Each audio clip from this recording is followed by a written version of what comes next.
close till I get up. Time is barely on our side. I don't wanna waste what's left. The storms we chase. Welcome to education for all. उम्मीद है तमाम दोस्त खैरियत से होंगे। तो एक स्पेशल सीरीज़ का हमने आगाज़ किया था जिसमें हम जितने भी पास पेपर्स हैं पब्लिक सर्विस कमीशन के हम उनको सॉल्व कर रहे थे, और ये हमारी स्पेशल सीरीज़ जारी है क्योंकि बहुत जल्द पब्लिक सर्विस कमीशन एक वसी पैमाने पर senior teacher science, senior journal line, senior teacher biology और हेड मिस्ट्रेस के पेपर लेने जा रही है। और ये पेपर जो है हेड मिस्ट्रेस का, इसको हमने कम्प्लीटली सॉल्व किया हुआ है। इसके अलावा बहुत से पास्ट पेपर्स जो आप अपने स्क्रीन पर देख सकते हैं, हमने इनको समझ के सॉल्व किया था ताकि ज़्यादा से ज़्यादा कंसेप्ट्स को हम बिल्ड कर सकें। सब्जेक्ट स्पेशलिस्ट बायोलॉजी का भी कंप्लीट पेपर सॉल्व कर लिया था। ठीक है, हमारा मकसद ही यही है कि हम छोटी छोटी चीज़ों को एक्सप्लेन करें ताकि आपकी बेहतरीन अंदाज में रहनुमाई की जा सके। इसी तरह सब्जेक्ट स्पेशलिस्ट बायोलॉजी का ये एक और पेपर है 2018 का, हमने इसको भी सॉल्व कर लिया था। और बहुत से पास पेपर्स हमने सॉल्व किए हुए हैं। हमारे यूट्यूब चैनल की प्ले लिस्ट में भी आप विज़िट कर सकते हैं। क्लास नंबर 60 to 70 को हर सूरत में आपने देखना है क्योंकि ये सारे पेपर उसमें सॉल्व हुए हैं। तो हमारी प्रीवियस क्लासेस के लिंक्स नीचे डिस्क्रिप्शन बॉक्स में भी दिए गए हैं आपकी आसानी के लिए, और आप प्ले लिस्ट को भी विज़िट करना चाहते हैं। अगर आप तमाम प्रीवियस क्लासेस को NTS, federal public service commission और Azad Jammu and Kashmir public service commission के पास पेपर्स को विज़िट करना चाहते हैं तो प्ले लिस्ट को मस्ट विज़िट करें। SST बायोलॉजी का भी पेपर प्रीवियस क्लासेस में सॉल्व हुआ है। इसी तरह SST साइंस का पेपर हमने रिसेंटली सॉल्व किया है, इसको भी आपने कम्प्लीटली देखना है। ये पेपर कंप्लीट सॉल्व हो चुका है, इसका जो भी पेडागोजी का पोर्शन था इसको हमने सॉल्व किया है। तो आज का जो पेपर है सबसे अहम और सबसे बड़ा पेपर जो होने जा रहा है हेड मिस्ट्रेस के बाद, वो है SST जर्नल लाइन का पेपर। और आज हम सॉल्व करने की कोशिश करेंगे क्योंकि टाइम हमारे पास बहुत कम है।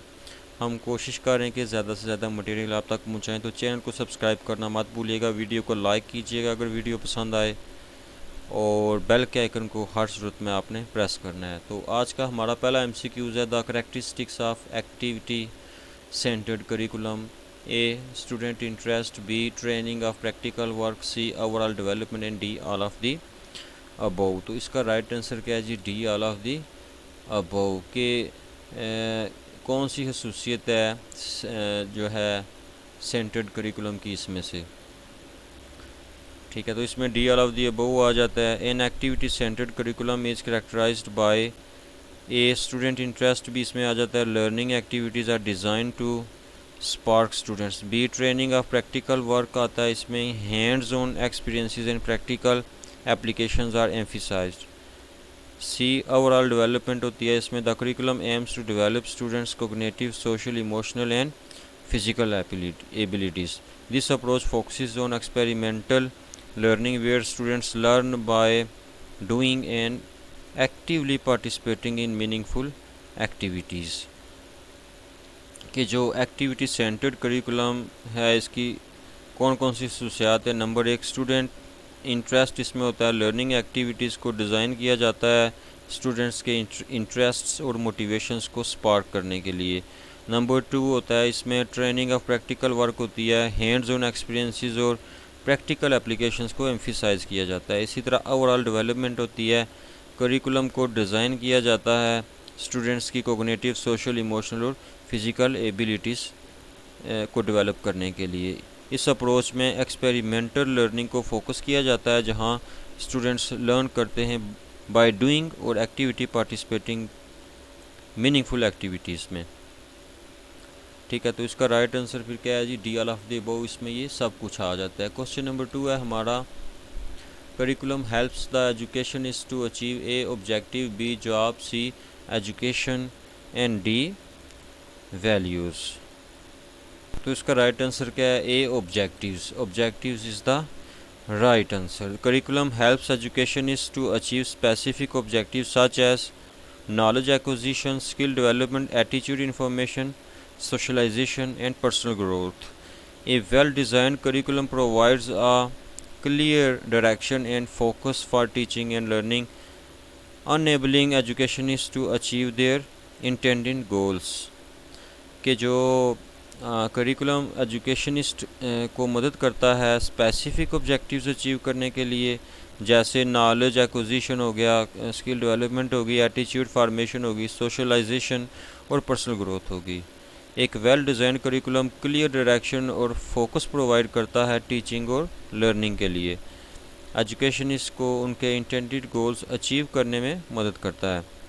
और ऑप्शन सही नहीं है क्योंकि इसमें जो एजुकेशन जो है एक ब्रॉडर कंसेप्ट है जो करिकुलम को इनकम्पास करता है, लेकिन करिकुलम एक स्पेसिफिक टूल है एजुकेशनल ऑब्जेक्टिव्स अचीव करने के लिए। इसी तरह जो है जो जॉब करिकुलम का डायरेक्ट ऑब्जेक्टिव नहीं है, ऑल्दो ये स्टूडेंट्स को फ्यूचर एम्प्लॉयमेंट के लिए प्रिपेयर कर सकता है। इसी तरह ऑप्शन जो डी है आपका values,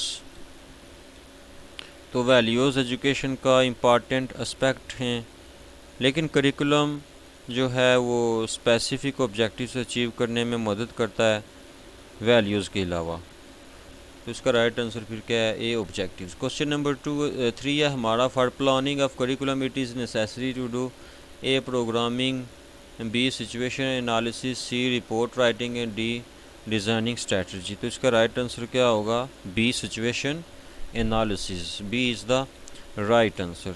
For planning a curriculum, it is essential to conduct a situation analysis which involves identifying the needs and goals of the learners, assessing the current educational context, analyzing the strengths and weaknesses of the existing curriculum, considering the social, culture and economic factors that impact learning.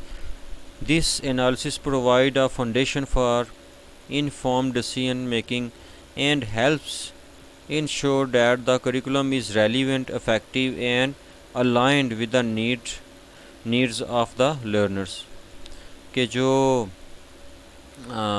Curriculum है ये planning के लिए situation analysis ज़रूरी है इसमें, ठीक है, जिसमें क्या क्या चीज़ें आ जाती हैं, लर्नर्स की नीड्स और गोल्स को आइडेंटिफाई करना, करंट एजुकेशनल कॉन्टेक्स्ट को एक्सेस करना, एग्जिस्टिंग करिकुलम की स्ट्रेंथ्स और वीकनेसेस को एनालाइज करना, सोशल, कल्चर और इकोनॉमिक फैक्टर्स को कंसीडर करना जो लर्निंग को इम्पैक्ट करते हैं। इस एनालिसिस से इन्फॉर्म्ड डिसीजन मेकिंग की फाउंडेशन प्रोवाइड होती है और ये इंश्योर करता है कि करिकुलम रेलिवेंट, इफेक्टिव और लर्नर्स की नीड्स के साथ अलाइंड है।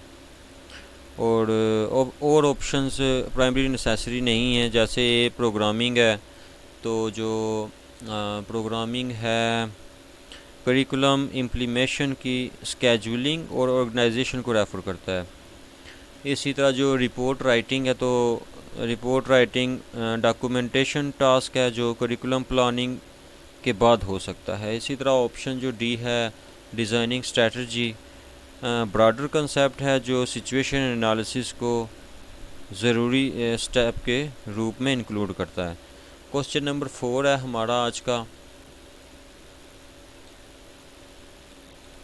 The basic elements required for processing of curriculum are, के करिकुलम की प्रोसेसिंग के लिए जो बेसिक एलिमेंट्स हैं वो कौन से रिक्वायर्ड होते हैं। A formulating of objectives, B selection and organisation of learning experiences, C content selection and organisation of contexts and D all of the above. तो इसका राइट आंसर क्या होगा जी, D all of the above is the right answer. The basic elements required for processing of curriculum include formulation of objectives, selection and organization of learning experiences, content selection and organization of content, और इसमें ये तमाम आ जाते हैं, ठीक है। All three elements are essential for effective curriculum processing as they ensure a clear direction, meaningful learning experiences and relevant content। कि curriculum processing के लिए जो ज़रूरी बेसिक एलिमेंट्स हैं वो नंबर 1 पे आ जाता है, फार्मूलेशन ऑफ ऑब्जेक्टिव्स आते हैं इसमें, ठीक है। फार्मूलेशन ऑफ ऑब्जेक्टिव्स जो हैं वो गोल्स और आउटकम्स को डिफ़ाइन करना इसमें ज़रूरी होता है। इसी तरह बी पे जो selection and organisation of learning experiences हैं, रेलिवेंट और मीनिंगफुल लर्निंग एक्टिविटीज़ को चूज़ करना और उनको स्ट्रक्चर करना ज़रूरी है। इसी तरह C content selection and organisation of contents इसमें आ जाते हैं। रेलिवेंट और एक्यूरेट कंटेंट को सिलेक्ट करना और उनको लॉजिकल मैनर में ऑर्गेनाइज करना ज़रूरी है। तो तीनों एलिमेंट्स ज़रूरी हैं इफेक्टिव करिकुलम प्रोसेसिंग के लिए, क्योंकि ये clear direction, meaningful learning experiences और रेलिवेंट कंटेंट को इंश्योर करते हैं। क्वेश्चन नंबर 5 है हमारा, which type of research provides the strongest evidence about the existence of cause and effect relationship? A. Non-experimental research, B. Experimental research, C. Historical research and D. None of the above. तो इसका right answer क्या होगा जी? B. Experimental research. Experimental research provides the strongest evidence about the existence of cause and effect relationship.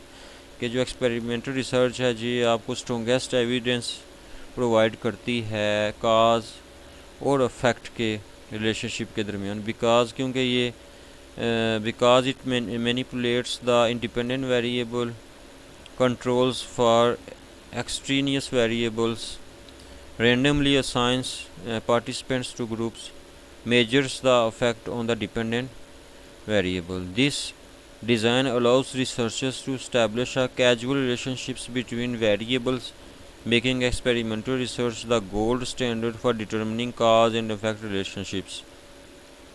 कि जो हमारा experimental research है काज और अफेक्ट रिलेशनशिप की एग्जिस्टेंस के बारे में है, एग्जिस्टेंस के बारे में स्ट्रॉन्गेस्ट एविडेंस प्रोवाइड करता है, क्योंकि ये इंडिपेंडेंट वेरिएबल को मैनिपुलेट करता है। काज एंड इफेक्ट रिलेशनशिप्स को स्टडी करने के लिए, जो पास्ट के इवेंट्स को स्टडी करने के लिए रेलिवेंट नहीं हैं।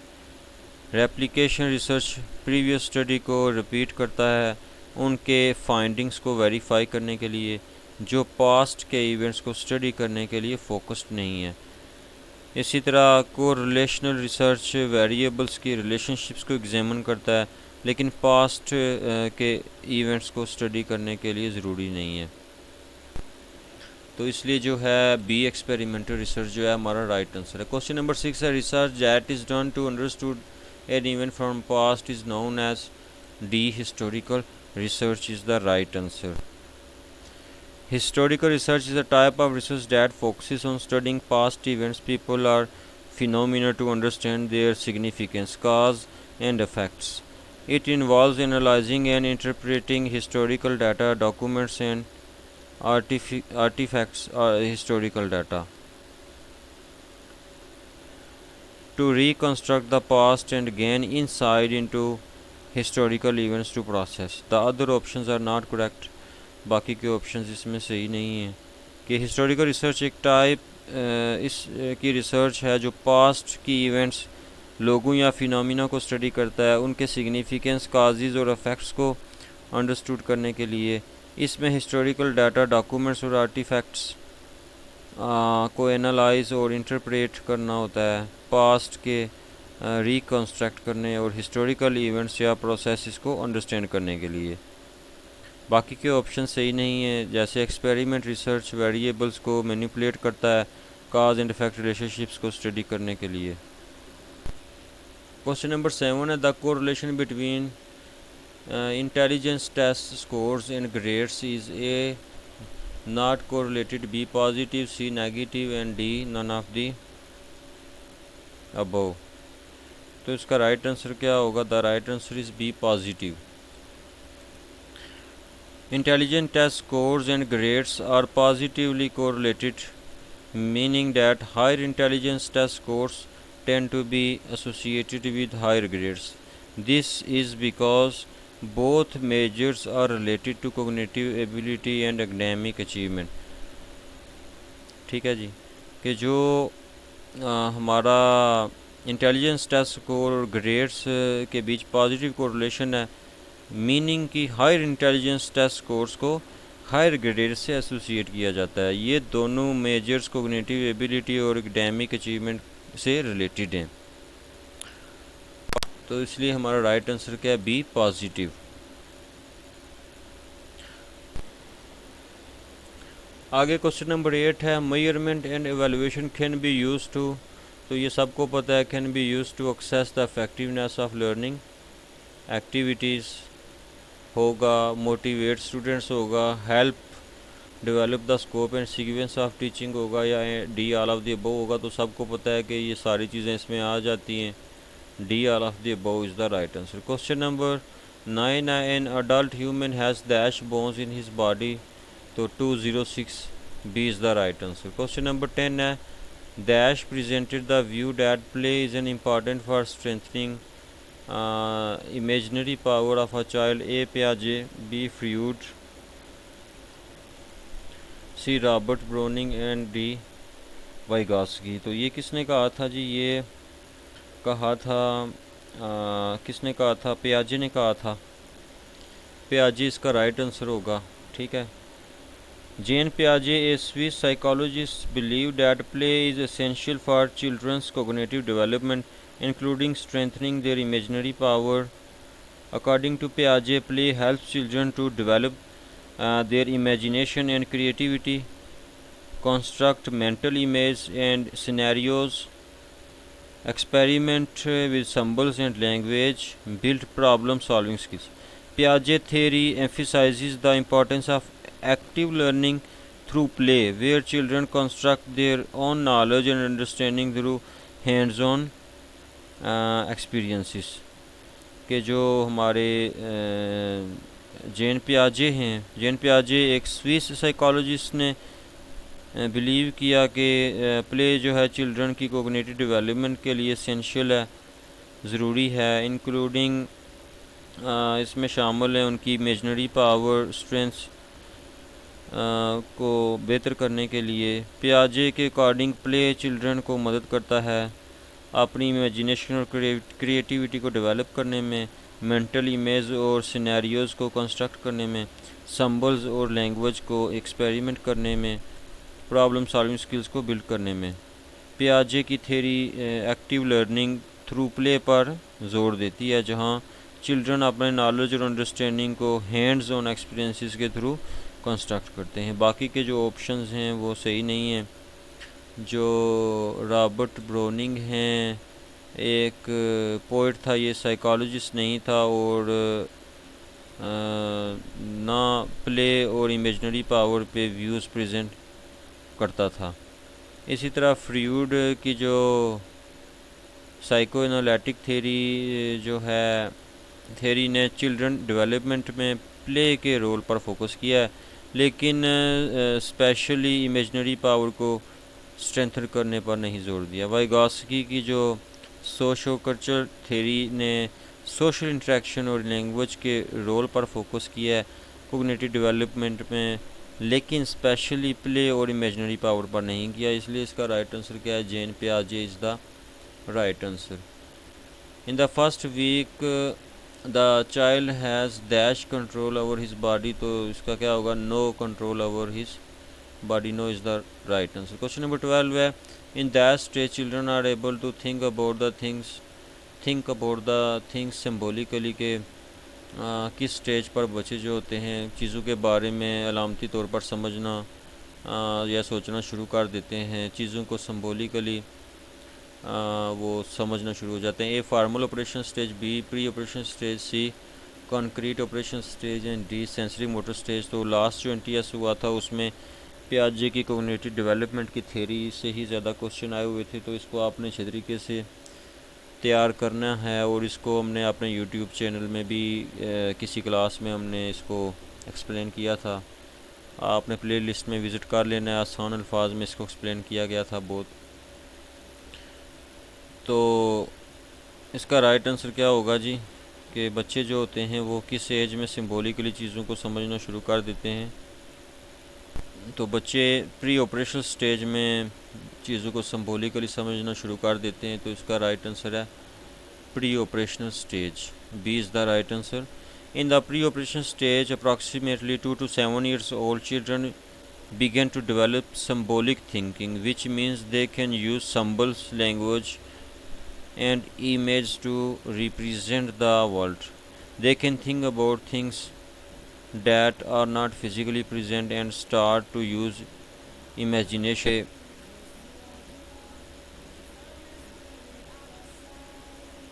प्री ऑपरेशन स्टेज में अप्रॉक्सीमेटली 2 से 7 साल की उम्र में जो चिल्ड्रन होते हैं वो चीज़ों को सिम्बॉलिकली डेवलप करने लगते हैं, जिसका मतलब ये है कि सिम्बल्स, लैंग्वेज और इमेज को यूज़ करके वर्ल्ड को रिप्रेजेंट कर सकते हैं, थिंग्स के बारे में सोच सकते हैं जो फिज़िकली प्रेजेंट नहीं हैं, और इमेजिनेशन और फैंटेसी का यूज़ करने लगेंगे।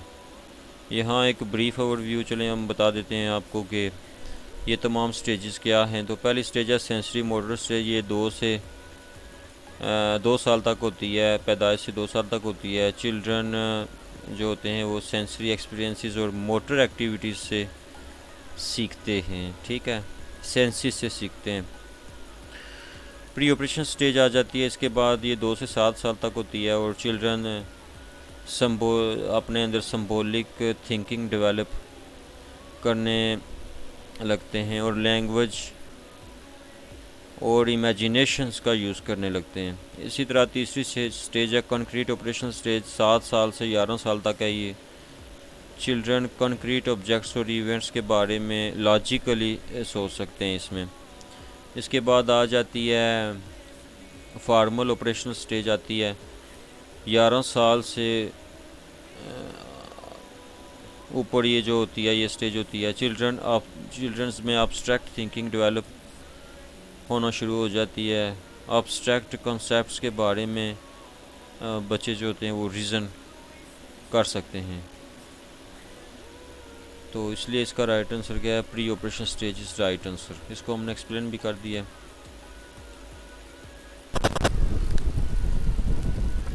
वीडियो बहुत ज़्यादा लंबी होती जा रही है, तो इंशाल्लाह जो हमारी नेक्स्ट क्लास है उसमें हम कोशिश करेंगे कि इस कंप्लीट पेपर को सॉल्व कर लें। चैनल को सब्सक्राइब करना मत भूलिएगा, बेल के आइकन को हर सूरत में आपने प्रेस करना है ताकि आने वाली लेटेस्ट वीडियोस जो हैं आपको वक्त पर मिलती रहें। तमाम लोगों के लिए नेक ख्वाहिशात, अल्लाह ताला की ज़ात आपको कामयाब करे। आखिरी 1-2 क्लासेस हमारी रह गई हैं, इस हवाले से इंशाल्लाह हम कोशिश करेंगे कि जल्द से जल्द उनको हम आपकी खिदमत में पेश करें। तो आप लोगों ने ये करना है कि क्लास नंबर 60 to 70 हर सूरत में आपने विज़िट करनी है। इसके अलावा क्लास नंबर 1 to 20 भी बहुत ही इम्पॉर्टेंट है, इसलिए ये तमाम क्लासेस आपने विज़िट करनी है ताकि पेडागोजी की आपकी बेहतरीन अंदाज में तैयारी हो सके। अपना बहुत ख्याल रखिएगा। अगली क्लास के साथ फिर एक बार आपकी खिदमत में हाज़िर होंगे, तब तक के लिए अल्लाह हाफिज़।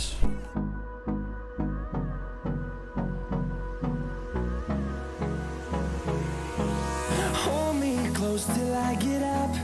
Time is barely